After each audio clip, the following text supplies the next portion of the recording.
Este video llega gracias a... Cambia tu préstamo a rebajatoscuentas.com y tendrás cuotas bajas garantizadas. Es momento de aliviar tu bolsillo. Aplica para préstamos de empresas no supervisadas por la SBS. Podría aplicar para plazos mayores a tu actual préstamo. Gracias a Samsung.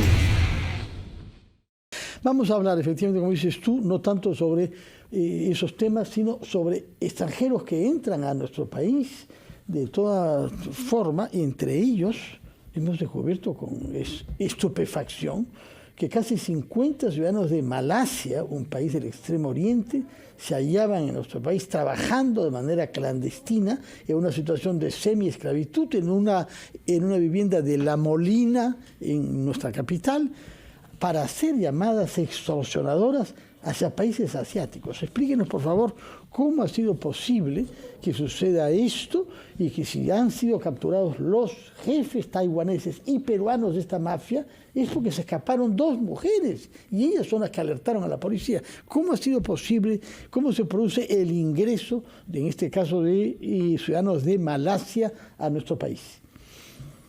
Muy buenos días. Doctor Jorge Fernández Campos, recuerdo que usted ha sido superintendente de migraciones en el Perú. Sí. Muy buenos días, don Fernando. Muy buenos días, Mávila. Primero, saludar a RPP por los 60 años. Gracias. De vía institucional y acompañar a las familias peruanas. En el caso de los malasios, bueno, como ustedes bien han mencionado, estas personas han sido encontradas en una situación de trata. La trata de personas, la trata internacional, tiene o connotación laboral, o connotación sexual, o incluso tráfico de órganos. En este caso estamos hablando de trata laboral. Hay que recordar que los ciudadanos de Malasia, para ingresar al Perú, no necesitan visa.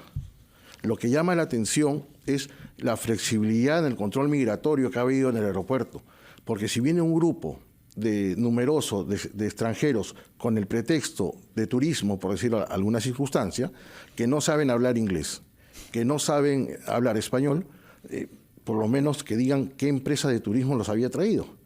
Esto es algo que efectivamente tiene que revisarse y investigarse, porque no podemos ser un centro internacional de trata. Ya lo estábamos viviendo con los ciudadanos venezolanos, que son víctimas de explotación, y ahora con ciudadanos asiáticos. Hay que recordar que el Perú durante muchos años, y lo sigue siendo, es un país de tránsito de ciudadanos asiáticos, del sudeste asiático, sobre todo, que llegan al Perú y de acá buscan enrumbar al norte, a México, Estados Unidos. Este caso demuestra que el Perú ya no está siendo solamente un lugar de tránsito, sino ya está siendo un lugar en los cuales los ciudadanos del sudeste asiático están llegando para ser explotados en nuestro país. Igual situación, hay un caso de nepaleses que están en la zona internacional del aeropuerto. Ya tienen varios días en la zona internacional. ¿Cuántos, sabes? Me parece que son alrededor, más de 10 me dijeron, no quiero especificar el nombre. ¿Y se ha verificado la documentación? En el caso de ellos necesitan visa para ingresar al Perú. Sin embargo, están todavía en la zona internacional y hay que tener el cuidado del caso para que no burlen los controles migratorios, sobre todo ahora que no se sellan los pasaportes y puedan ingresar al Perú. Señor Fernández, se ha mencionado a la organización criminal Dragón Rojo. ¿Cómo opera esta organización y de qué se trata? Bueno, es una organización internacional cuyo una de sus vertientes, muy parecida al Tren Aragua, una de sus vertientes es el tráfico de personas. Y en el tráfico de personas es donde han traído a estos ciudadanos malasios. Lo que hay que tener en cuenta, y esto hay que ser muy específico, es que el tráfico de personas tiene dos vertientes. La primera, aquel traslado que se realiza en contra de la voluntad de la víctima, que es propiamente la trata, y aquel traslado que se realiza con consentimiento del afectado. ¿Por qué? Porque, por ejemplo, los casos de los ciudadanos venezolanos que necesitan documentación, visa para ingresar al Perú, como no pueden ingresar al no tener visa, recurren a estas organizaciones de tráfico de personas para que los hagan cruzar la frontera. De acuerdo, doctor Fernández Campos, tenemos que ir a una pausa, por favor, yo le ruego que nos acompañe, porque tenemos otras preguntas que hacerles en relación a la seguridad ciudadana, en este caso desafiada por extranjeros que tienen un estatuto migratorio complicado, sino ilegal. Nos lo contestará, por favor, después de los titulares de la hora. Que ha podido salir de Israel. Retomamos nuestra conversación con el ex superintendente de Migraciones, Jorge Armando Fernández Campos, que nos ha explicado lo que ha podido suceder para que casi 50 ciudadanos de Malasia hayan vivido encerrados y en semiesclavitud, dedicados a hacer llamadas extorsionadoras a países asiáticos. Hablemos ahora sobre otros extranjeros y las dificultades que tienen para tener un estatuto legal y las dificultades que tiene el Estado peruano para tener una lista clara de quiénes están y quiénes son legales y quiénes no. Explíquenos por qué hemos llegado a esta situación tan desordenada, señor Fernández Campos. Vamos a partir por la génesis. Hace algunos años se brindó facilidades para que la migración venezolana llegue al Perú. Estamos hablando del año 2018. Inicialmente solamente se pedía su carnet de identidad, la cédula de identidad venezolana, que muchos la conocen, es un documento muy sencillo de falsificar. Ya tengo entendido que Venezuela la cambió, le ha puesto más medidas de seguridad, pero ante el arribo masivo de ciudadanos venezolanos, luego se requirió que presenten pasaporte. Aún así, pidiendo el pasaporte, seguían llegando los ciudadanos venezolanos y se exigió la visa. Y ahí vienen los problemas. Cuando comienza a exigirse la visa, como siempre digo, a nadie se le prohíbe un ingreso por ley ni se expulsa por ley. Cuando se comienza a exigir la visa, los ciudadanos venezolanos comienzan a contratar a estos traficantes de migrantes para obtener vías alternas para ingresar al Perú. Es decir, entrar clandestinamente. Entrar clandestinamente.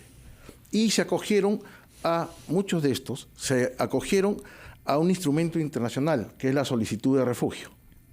La solicitud de refugio el día de hoy ha llegado hasta casi 600.000 solicitudes. Ningún estado en el mundo puede atender tantas solicitudes de refugio. De esas casi 600.000 solicitudes, digamos que el 1% puedan ser efectivamente partícipes o asequibles a un refugio por parte del Estado peruano. 6.000, que son los perseguidos en razón de su compromiso por la libertad. Exactamente. 6.000, es decir, 1%, de 600.000. Okay. El resto, de acuerdo a la legislación peruana, que es la ley de refugio o la ley de refugiado, tiene la siguiente facilidad.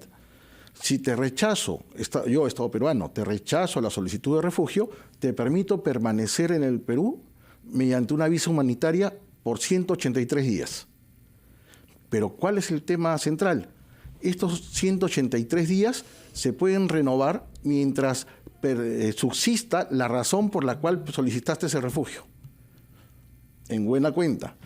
Mientras que aquellos que alegaron un motivo político en su solicitud de refugio por el gobierno de Maduro, esta solicitud de refugio rechazada les va a permitir restar en el Perú mientras dure el gobierno de Maduro. Indefinidamente. Indefinidamente. Porque está durando Indefinidamente. bastante. Eso es en cuanto a los solicitantes de refugio. Pero hay otro grupo más, que es aquellos que han ingresado y que no optaron por el refugio, que están caminando por la calle sin un documento de identidad. Pero eso es precisamente el grupo al que se le ha puesto ya un plazo. Sí, un plazo de regularización. Pero veamos, hay dos temas en cuanto a la regularización. El primero, no ha tenido el impacto que se pensó. Cuando nosotros en el año 2022 hicimos la línea para comenzar a la regularización, esperábamos que se atienda a 1 millón de personas. Sin embargo, de acuerdo a cifras oficiales, regularización migratoria solamente ha atendido a 114.000 personas. Y de esas 114.000, solamente 90.000 han acudido a la cita. En buena cuenta. Hay más de 20.000 que se han inscrito digitalmente, pero que no han ido a hacer el trámite cuando se les dio una cita. Y un grupo más grande que continúa de manera irregular. Exactamente. En buena cuenta, estamos hablando que Migraciones a nivel nacional solo ha atendido a 600 personas diarias en solicitud de regularización, de acuerdo a las mismas cifras que ha dado la entidad a principios de este mes. Eso es definitivamente un gran problema para la seguridad ciudadana.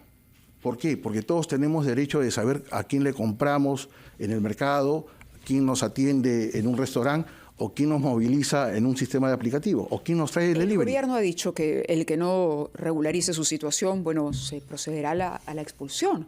Pero ¿esto va a ser posible?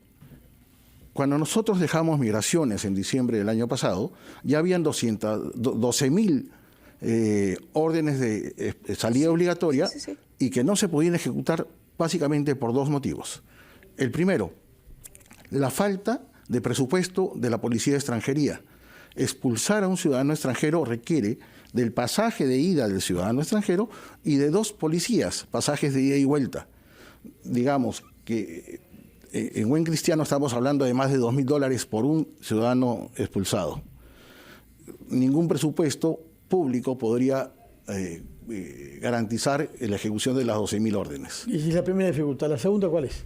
La segunda es, no existe la capacidad en la Policía de Extranjería de perseguir a estas 12.000 personas. Acabamos de escuchar, y Mávila dice una apreciación al jefe de la policía, de que no existe la capacidad real como para ir detrás de 12.000 personas de manera simultánea. Pues una deficiencia logística, por decirlo lo menos. ¿Y qué es lo que recomienda usted hacer? ¿Qué podemos hacer de manera tal que el Estado peruano sepa quiénes viven en nuestro territorio? Hay que partir por reconocer que si nos equivocamos como país, ya lo tenemos hecho. No podemos tratar de tapar el sol con un dedo y lo que tenemos que hacer es tomar medidas que primero partan de reconocer nuestros errores. Lo segundo, ya tenemos... Bueno, el error al que usted hace referencia es haber abierto las puertas. Pero se abrió las puertas porque el Perú lideró un grupo llamado el Grupo de Lima, que tenía como objetivo contribuir a la caída del gobierno dictatorial venezolano. La contrapartida de ese liderazgo político regional era tener que abrir las fronteras. Claro, pero en el 2017-2018, que se hizo esa política, se debió establecer cuotas de inmigración, como lo hizo Europa con la crisis que hubo en el Medio Oriente y que lo mismo han hecho con la guerra de Ucrania. Nosotros abrimos sin establecer cuotas. Hicimos, y aquí hay que ser muy claros, hicimos política migratoria, requisitos para ingresar al Perú, pero no hicimos política de migración. Recién se ha comenzado a hacer política de inmigración en la superintendencia con el equipo que nosotros conformamos. Porque política migratoria es qué requisitos necesito para ingresar al país. Y la política de migración es qué es lo que el Perú requiere. Nosotros tenemos una refinería de Talara y hemos visto pasar a todos los ingenieros petroleros venezolanos y los técnicos petroleros venezolanos y los hemos visto pasar hacia los países del sur o hacia Brasil. No hemos aprovechado esa circunstancia. Por ejemplo, el año pasado tuvimos problemas con la urea y hemos desperdiciado la capacidad y el conocimiento de estos ingenieros.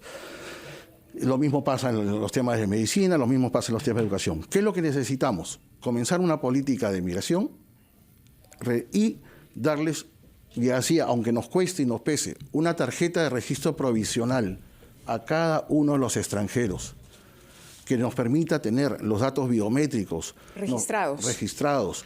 Necesitamos también, aunque nos duela tener que renunciar a la modernidad, y usted, don Fernando, lo acaba de mencionar, de los 114.000, buena parte de ellos se inscribieron vía web. Yo cuando estaba en la superintendencia, agarraba, dejaba el terno y me iba caminando. Entraba a un restaurante y le preguntaba a las personas cómo habían llegado al Perú. Es una de las facilidades de no ser conocido. Y muchos de ellos me decían que habían llegado recién, que tenían 15 días, un mes, pero que ya estaban tramitando su solicitud de refugio. Y le digo, ¿y cómo ha sido? Bueno, antes de que yo llegue al Perú, mi hermana, mi primo ya me han estado tramitando el documento. Y ese es el problema del registro web. Hoy día les estamos facilitando a aquellos que todavía no llegan al Perú solicitar una solicitud de regularización migratoria estando aún fuera de nuestro país. ¿Qué es lo que podemos hacer ahora para salir de este desorden que se ha instalado en la presencia de ciudadanos extranjeros que no sabemos quiénes son y qué pasado pueden tener? Vamos a ser prácticos. casi 2 millones de extranjeros. Cuando en el Perú habían 60.000 extranjeros, se podía llevar un registro numérico con carnet de extranjería de cada uno y en paralelo a los DNI. Hoy en día tenemos casi 2 millones de extranjeros en el Perú, un poco más tal vez. Entonces, es muy probable que un número de carnet de extranjería coincida con un número de DNI. El año pasado nosotros solicitamos a RENIET nos habilite, y habría que ver las reformas del caso, legales del caso, nos habilite series de 8 dígitos para que sean entregados única y exclusivamente a ciudadanos extranjeros. De acuerdo.